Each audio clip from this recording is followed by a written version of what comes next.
নেত্রকোনার ৫ বছরের ছোট রাজন, কান্নাই যেন তার সঙ্গী। শরীর জুড়ে ঘন কালো লোম নিয়ে জন্ম হয় রাজনের। একসময় গ্রামের মানুষের কৌতূহলের কেন্দ্রে ছিল সে, এখন সেটাই তার যন্ত্রণার কারণ। গরমের এই সময় তার শরীরে তৈরি হয় জ্বালাপোড়া, দিনভর অসহ্য চুলকানি, রাতটাও কাটে নির্ঘুম।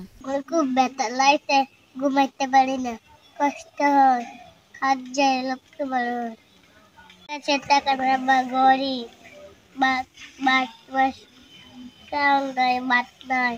মায়ের চোখের পানি, বাবার মুখে নিরুপায় দীর্ঘশ্বাস।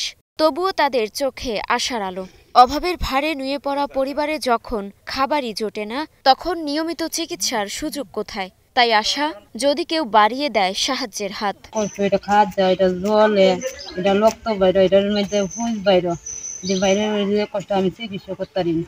মতন তো টাকা পয়সা নাই, রুজি নাই যে টাকা চিকিৎসা করবা, তাহলে তো খুব কষ্ট হয়। স্কুলে যাইতে পারে না, অন্য বলে আমি স্কুলে যাইতে পারে, বাচ্চাও পাগল স্কুলে যাবা কিন্তু পারে না, তার খুব কষ্টের দিনটা। তা আপনারা সরকাররা যদি সাহায্য করেন, ধনী ব্যক্তিরা, দান ব্যক্তিরা যদি সাহায্য করেন, তো অন্য বাচ্চার মতন বাচ্চারাও সুস্থ হইল। দিন দিনই তার অবস্থা খারাপ হচ্ছে, পরিবারেরও কোনো সামর্থ্য নেই। যদি সরকার বা কোনো হৃদয়বান মানুষ তার চিকিৎসার দায়িত্ব নিত, হয়তো স্বাভাবিক জীবন ফিরে পেত রাজন। বাচ্চাটার যে শরীরে কাপড় রাখতে পারে না, ওর জন্য ওর মা বাবা বলা তার রাত্রেও ঘুমাইতে পারে না।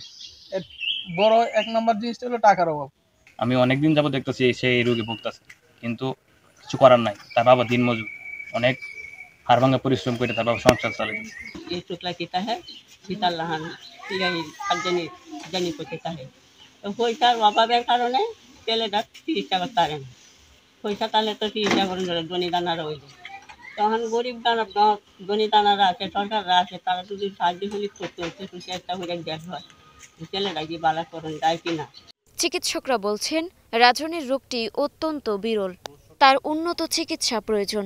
বিরল রোগ এবং সাধারণত ইনকিউরেবল, তবে উচ্চতর চিকিৎসার জন্য বিদেশে যেমন ইন্ডিয়া বা সিঙ্গাপুর পাঠানো যেতে পারে।